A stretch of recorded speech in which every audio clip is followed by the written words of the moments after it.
Good morning, everyone, and welcome to Rosslyn Hill Chapel, a spiritual home for open minds. I'm James Chiriyankandath, chapel elder and the worship assistant for this Unitarian service, which will today be led by me and the other elders, Ken Levi, Sally Somerville, who is kindly substituting for Ingrid Tavka, who is sadly not well enough to be here, but did a lot to put this service together, and Margaret Perry. In the absence of our director of music, John Evans, Michael Veazey will be playing the music for us. Thank you, Michael. Whoever you are and however you are this morning, there is a space for you here. Whatever your race, gender, sexuality, class, age, physical, and mental capability, we welcome you in the spirit of love. Our children's program, Bright Lights, is running, and there will be a creche for children aged 2 and above. Babies under 2 are welcome in the creche, but need to be accompanied by an adult. If you're watching at home, please join us in the virtual side aisle at midday. You can find the link in the YouTube description or in the weekly update email. If you're in the chapel, please join us in the real side aisle for refreshments and conversation after the service. At 6 p.m. this evening, we have mindfulness meditation. Then at 7 p.m., there will be a contemplative candlelit service to pray for peace and for all those suffering in conflicts, and we think especially of those in Palestine and Israel. Our other announcements are in your service sheet, but I would like to draw your particular attention to an event we have this weekend, which is an exhibition showcasing recent paintings by a member of our chapel and a well-known local artist, Heidi Farid. And these are inspired by the natural environment. All paintings are for sale by silent auction, and the proceeds will go to the Chalk Farm Food Bank. The exhibitions will take place on Friday, the 20th of October from 6 to 8, and on Saturday, the 21st from 12 to 4. And you can also find more information about that on Heidi Farid's website. There are notices at the back, and there will also be a booklet which will be on sale at the exhibition on Friday and Saturday. I'd just like to say all of the proceeds will go to the local food bank at Chalk Farm. I feel very strongly that these days we really need to support the food banks. Thank you. You can, of course, subscribe to receive our weekly updates on our website. The collection today will be taken during the closing music, and you can donate by cash or card. This month, it will be shared between the upkeep of our chapel and the cold weather homeless shelter, which we run during the winter months. I will pass along the rows, and you can tap to donate £5 or leave a gap and tap more than once if you wish. And now let me start with our opening words for this service. Welcome to this common sacred space, common because we are all welcome, sacred because here we transform the ordinary and attend to the profound. We carry with us our regrets, doubts, fears, stories, laughter. May they inspire our worship. Above all, may we each meet what we need most to find on this day in this common sacred space. I now ask Margaret to light the chalice. May we light this chalice this morning to remind us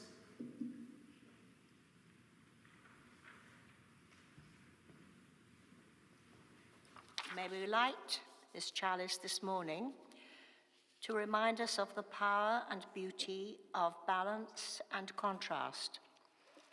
It is darkness that can make the flame of a single candle so powerful, and light that deepens those shadows in turn. A chalice flame is the meeting point, the union of the refuge, safety, and incredible beauty of darkness, and the warmth, the assurance, and the joy of light. May this act of lighting our chalice this morning remind us that we are stronger together in all the complexities and the disagreements of relationship, because we are different and because we are one.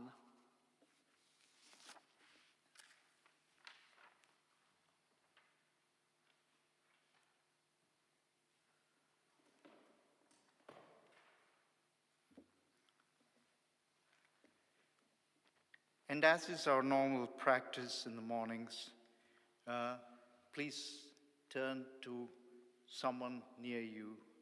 Just say their name or say your name if you don't know theirs, and welcome each other to the chapel.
And I'm sure we can continue these conversations afterwards, after the service. Now, please rise as you are able to sing our opening hymn, which is Song of Peace, hymn 226.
And now, any children who are here who want to come forward, Angelica has a story time for all ages.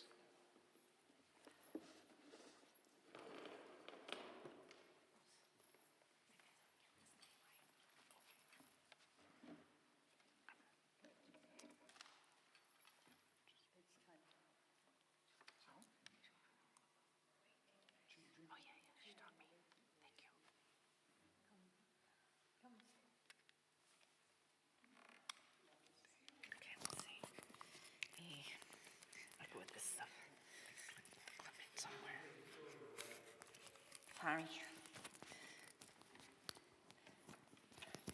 Hi, guys. Sorry, I'm not good at this. Okay. Here we go. Story time. Because we're talking about difficult times or being different sometimes, I have this little story. I read a lot of stories to kids, so I just wanted to share this one. And it's not just for kids. Okay, it's called Odd Dog Out. Can you hear me? Okay.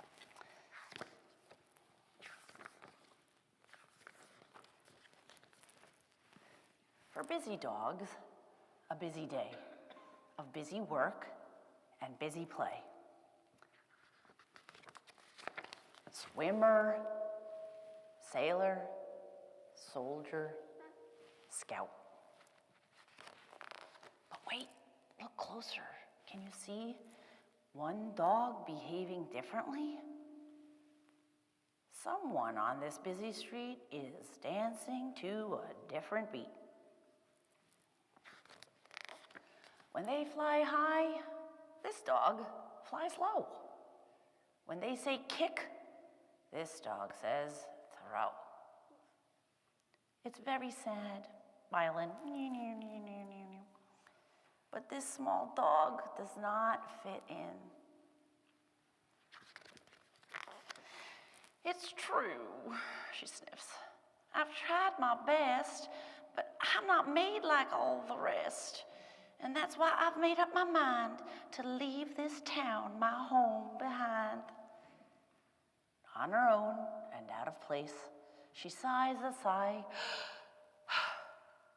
and packs her case. For winter, springtime, summer, fall. From ocean deep to mountain tall, she walks till she can walk no more. Is this the place she's been looking for? Welcome to fabulous Doggywood. Well, bless my bow wow, can it be? 100 others just like me. I play guitar, I ride a bike. I fit right in, we're all alike. But wait, look closer. Can you see one dog behaving differently? Somebody this afternoon is whistling a different tune. Here's something she knows all about, a classic case of odd dog out. Poor thing, she says, I feel for you. I once was an outsider too. Oh no, not at all. You got it wrong. I really feel like I belong. I love to stand out from the crowd. And so should you. Stand tall, be proud. Her tummy flips, her belly flops, as finally the penny drops. That dog is right. It's plain to see. There's nothing wrong with being me. Her little tail begins to wag. She smiles a smile and grabs her bag. I'm sorry, but I have to fly. Good luck, my friend. They wave goodbye. From night and moon to light and sun, her journey home has just begun. For busy dogs, a busy day. But look who's back. Hip, hip, hooray! They cheer, yay, they clap, woohoo, they whoop, they shout. We really missed our raw dog out. You made us all appreciate that being different's really great. It's true. Look closer. Can you see more dogs behaving differently? So blaze a trail. Be who you are. The end.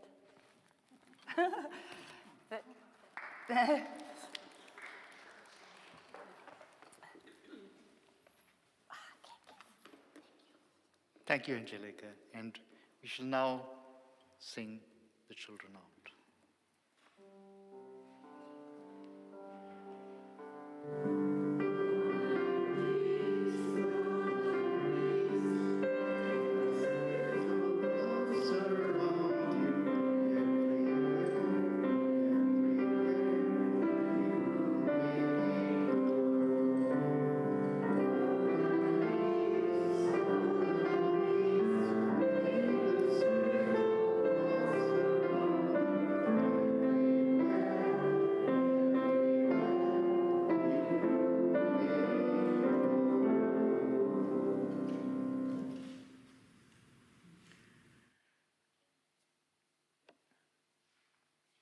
I invite you into a time of prayer and meditation.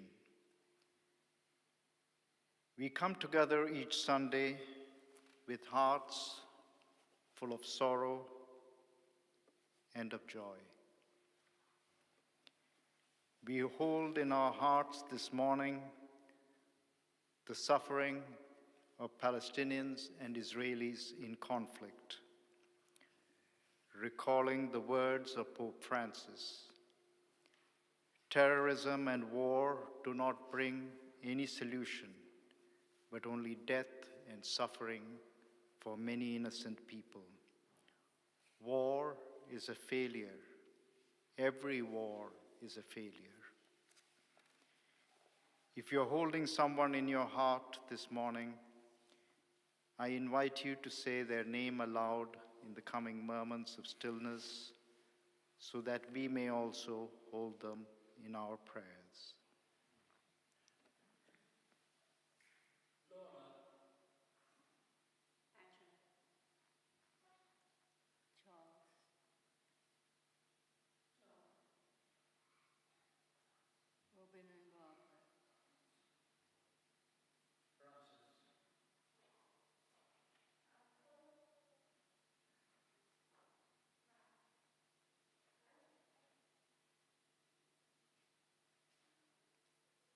All innocent people in Gaza and Israel. All the people in Afghanistan. There's another quake today.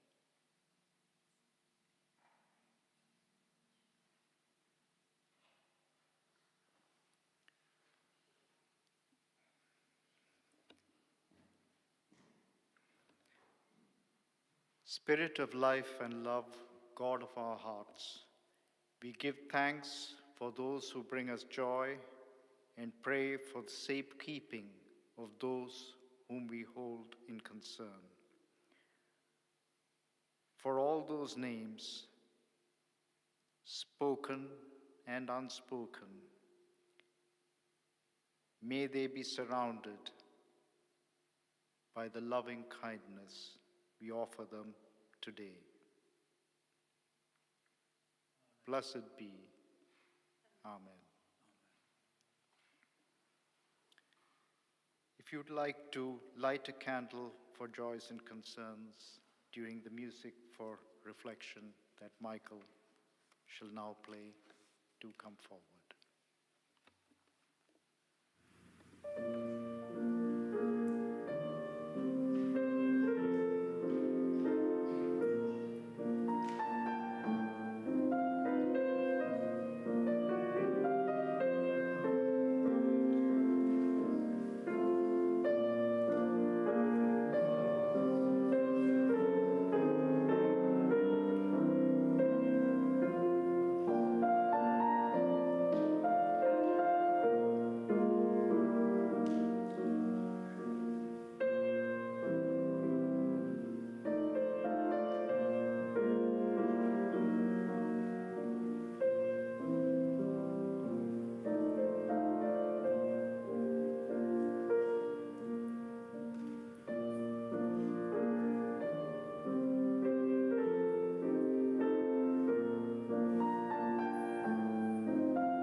And now Sally shall give our reading.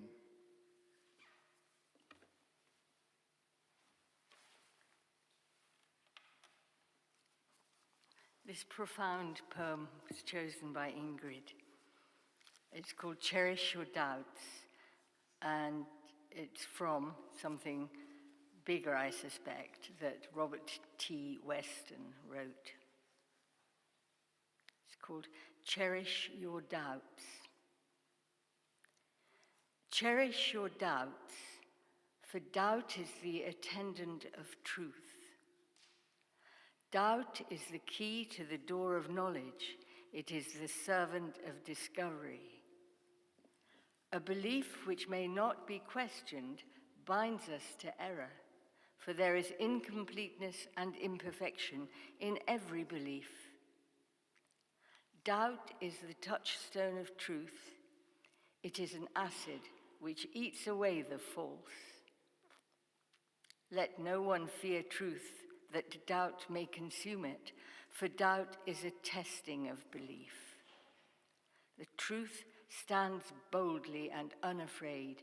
It is not shaken by the testing. For truth, if it be truth, arises from each testing stronger, more secure. Those that would silence doubt are filled with fear. Their houses are built on shifting sands. But those who fear not doubt and know its use are founded on rock. They shall walk in the light of growing knowledge. The work of their hands shall endure. Therefore, let us not fear doubt, but let us rejoice in its help. It is to be the wise as a staff to the blind.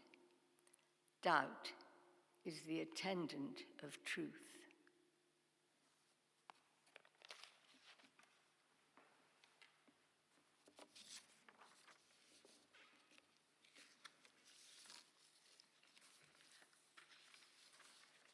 Thank you, Sally.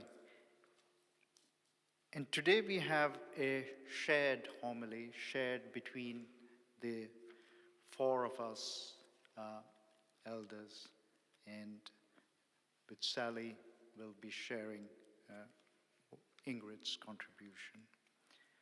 So I invite Ken to start us off.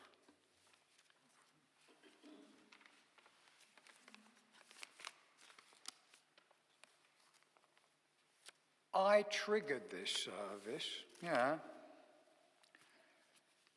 It was 3 years ago that I first mooted the idea, the value of the negative, a good place to start. It could be that I'd been listening to Frank Sinatra singing High Hopes. Next time you're found with your chin on the ground, there's a lot to be learned, so look around. Being falsely positive about a bad situation can be a dangerous pretense which stops you seeing it for what it really is. It can lead to lying, pretending about the situation. It could be something personal, political, social, and thereby making it worse.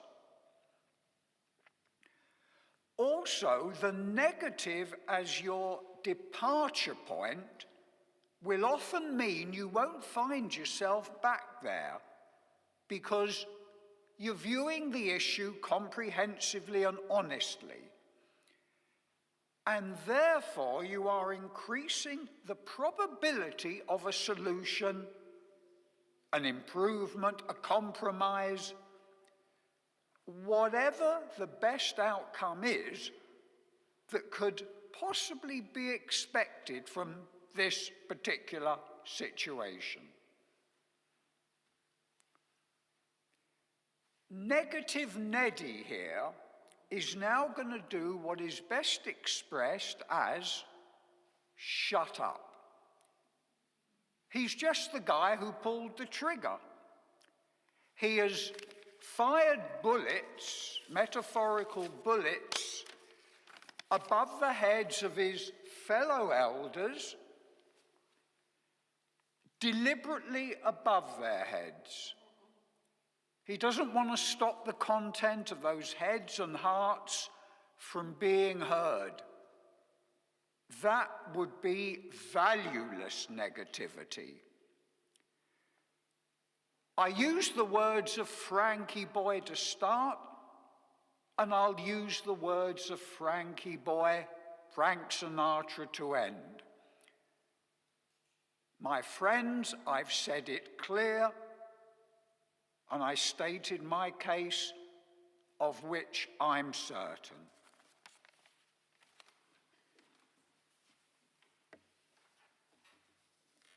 Thank you, Ken.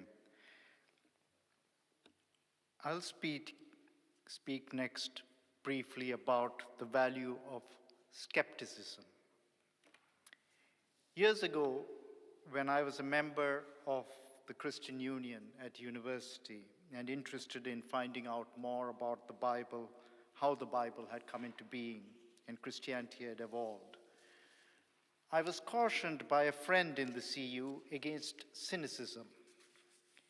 He was concerned that too much searching, too much questioning would jeopardize faith and the capacity to believe. He was mistaken in taking my questioning approach as cynical, but I was then and remain a skeptic, a doubting James, if you will. More than 40 years on, this continues to inform my attitude to spirituality, religion, politics, and I'm afraid sometimes to people. I would argue that not accepting things at face value, questioning conventional wisdom and received truth, and checking facts are necessary aids to navigating our way in the world. As an academic historian, such an approach has characterized my working life, and as a person, it is essential to enabling me to believe and have trust. As in the famous story of Thomas, the doubting disciple, who would not believe in Christ's resurrection until he had felt for himself the impression of the wounds on the body of the risen Christ, I cannot believe without questioning what I am asked to believe. In the last quarter of a century, the world has witnessed an unprecedented information revolution thanks to the internet, made accessible to us through our television screens, computers, laptops, and smartphones. I would suggest that this has been paralleled by a disinformation revolution, the like of which humans have never encountered. A revolution being exploited by giant corporations, our governments and security services, mass and social media, and religious, nationalist, political, and other movements and groups of all sorts. And now the range of this disinformation revolution may be reshaped by the developing capacity of artificial intelligence. In such an environment, retaining the ability to doubt, to question, to be a skeptic will be indispensable to our survival as individuals and as a species. I ask Margaret to give the next part of our homily.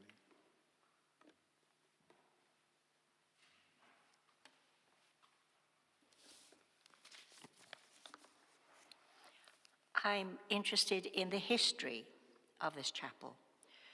The history book entitled The Religious Devils of Hampstead was written by a chapel member, Ruth Roundtree, and charts the 300-year story of this chapel's existence in Hampstead from 1692 until 1992. And it is full of negativity. I would like to refer to some material from the book which is relevant when considering negativity as a starting point for effecting outcomes. But firstly, there are some questions that arose when I first started to consider the theme. Why bother? I had said to myself originally. Surely the negative is about power and energy leading to aggression and chaos. But yet, we as a chapel are here in this chapel, in spite of a long history of setbacks, persecution, negativity in our earlier Unitarian denomination. More questions happened. Can we gain insight by adopting the measured consideration of the balance of opposites, I asked myself. The ancient philosophy of Taoism, for example, talks of these opposites. Hot is the opposite of cold. Dark is the opposite of light.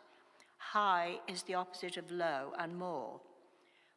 Can opposites even influence and bring about each other almost inevitably? Can we fruitfully consider the opposite of negativity and positivity? Is it likely that at a certain point, exhaustion and a sense of futility brings about movement towards a peaceful opposite? Can it be as obvious as that? Is it likely that, as in the Tai Chi symbol, seeds of the opposite exist all the time? And lastly, can anything good grow out of chaos and destruction? Perhaps the frail creature called hope, left fluttering at the bottom of Pandora's box, allows us to avoid despair. Perhaps. So, to return to the Devils of Hampstead, the history of our chapel. As already mentioned, the book is full of negative starting points, but which have eventually brought about hopeful outcomes in the chapel's history. I have space here for one reference only. There are hundreds of examples to choose from. At one point, the author, Ruth Roundtree, looked at the minutes of the AGM in 1940, written by the chairperson, William Roscoe, which describes the dire situation of our congregation in the mid-20th century. Total negativity seemed to envelop everything. These are words from the book. Ruth Roundtree asks, how did this congregation survive? The words no and nothing created a despairing litany of negativity. There was no treasurer, no meetings of any sort, no choir, no evening meetings. Very little income came from the few remaining members who had not escaped to the countryside during World War II. Expenses exceeded income. The chapel was too expensive to heat, so morning services were held in what is now called the hall. This year was followed by worse.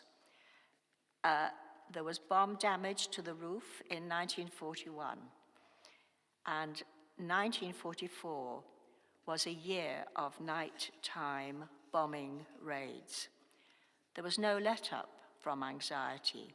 Ruth Roundtree asks, how could all the problems of the chapel be solved, and who was left to tackle them? Yet, we did survive. Written words by William Roscoe in the AGM don't only reflect despair. He writes, I enclose a check for a guinea for the Christmas collection. I have to go slow now, owing to an accident when returning from duty as a warden. That is warning of a likely air raid. My helmet hit the curb and broke a vein in my skull, and I sank into a coma. I was operated on October the 4th. After several weeks, I returned to the city last week. I am perhaps a little old to be a warden at 70. And his written words continue to show this sort of determination and defiance. So, from the book, that our chapel has up until now remained intact is a cause for thankfulness. That morning services have been held Sunday by Sunday through the year in the mornings is a cause for pride. Whatever the forthcoming year has in store for us, we have the knowledge that through the blackest days of last year, witness has been borne there to the supremacy of the spirit of humankind over all mechanical instruments of terror and destruction. That may well prove that 1940 has been the greatest year in the history of the congregation. That's from page 224. Yet survive we did, then as a chapel community. Opposites existing to create a balance, a swinging pendulum between opposites, the seeds of the opposite different part of the Tai Chi symbol. These seem to be theoretical notions that don't always include the hearts, nerves, sinews, the confidence, commitment, patience, tenacity, determination of people who cause the changes from negative to the positive. It's possibly cause for hope and the reason not to give in to cynicism and despair. There's much to think about in this theme, and we may well all come up with clearer ideas and more relevant examples that allow us to argue with the notion that the devil allows the devil to wear the brighter colors, as did Milton's angel, Satan, in Paradise Lost. Milton's Paradise Regained followed. A duller picture, perhaps, but Paradise Regained did follow.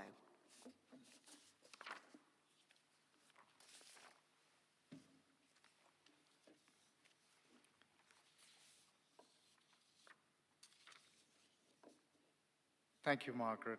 And Sally will now give the last section of our homily.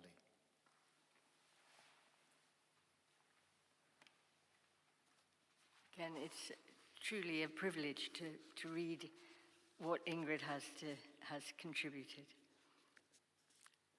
Dwell peacefully.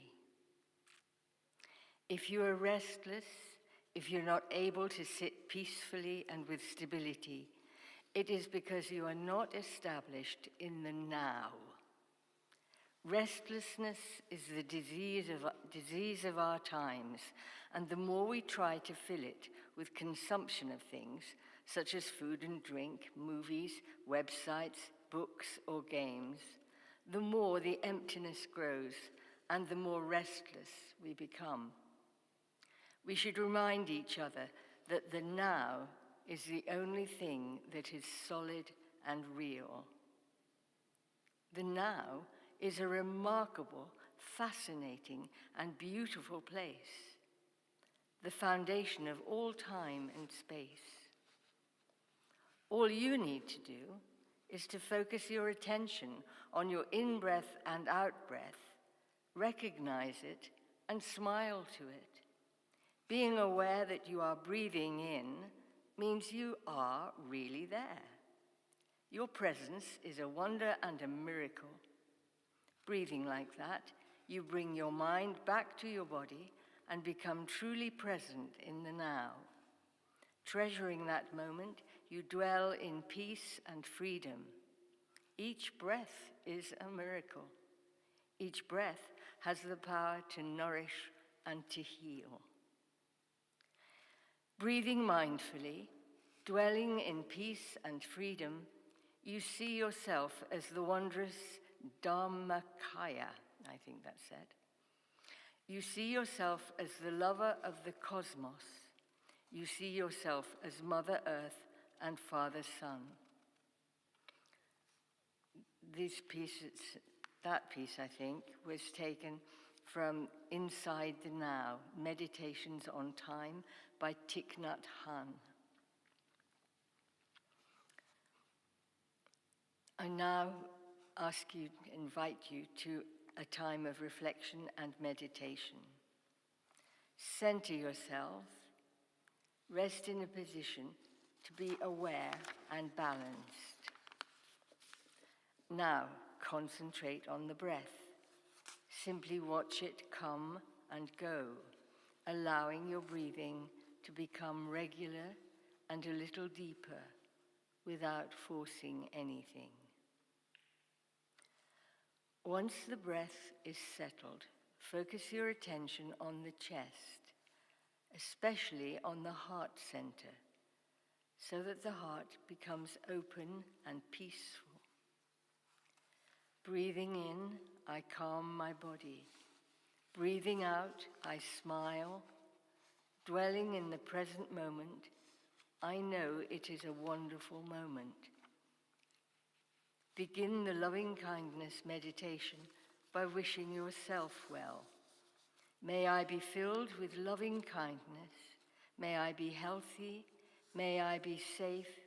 May I be at peace. Repeat these sentences slowly over and over again.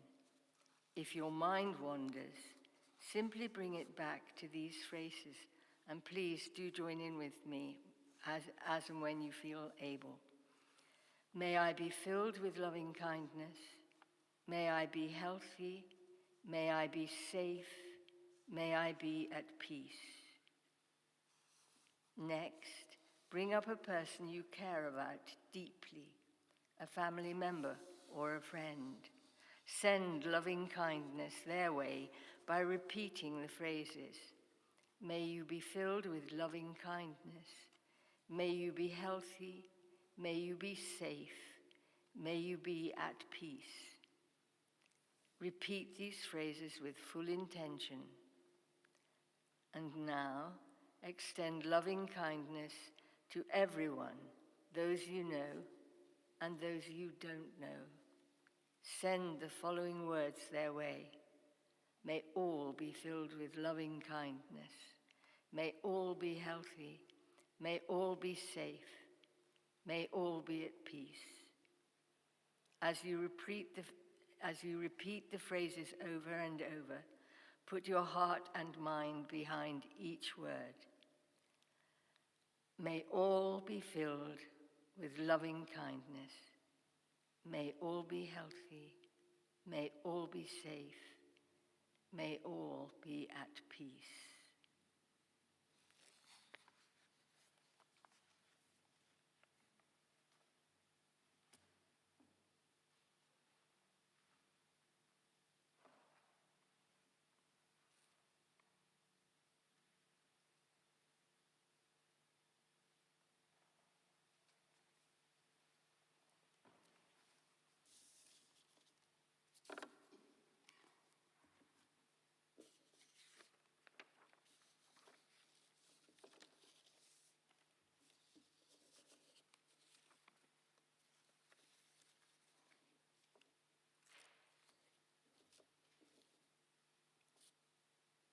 And now we will sing our final hymn, which is hymn 222, Hush the Sounds of War. Michael will play it through because it's not a hymn that we have sung recently, and then we will rise as we are able. We can rise as we are able to sing Hush the Sounds of War.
For the final blessing, Spirit of life, we offer up our joys and concerns, our hopes and fears, our beauty and brokenness, and call on you for insight, healing, and renewal. As we look forward now to the coming week, help us to live well each day and be our best selves, using our unique gifts in the service of love, justice, and peace. Amen.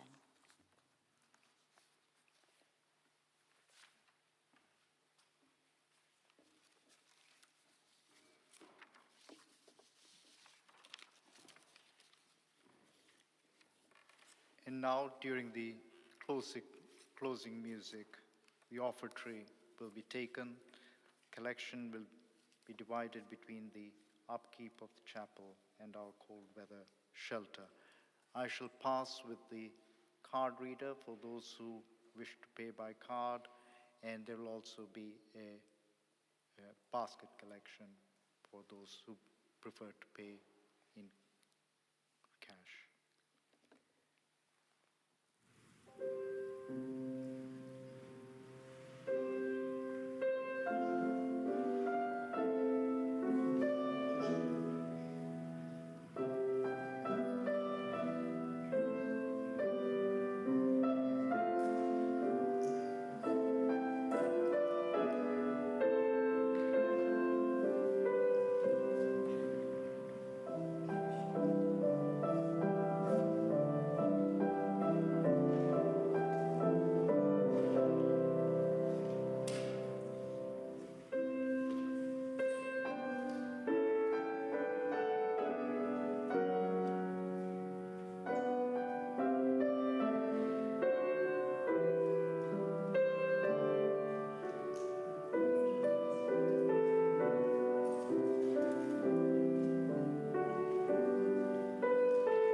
Thank you, Michael, for the music, and thanks to everyone who contributed to today's service.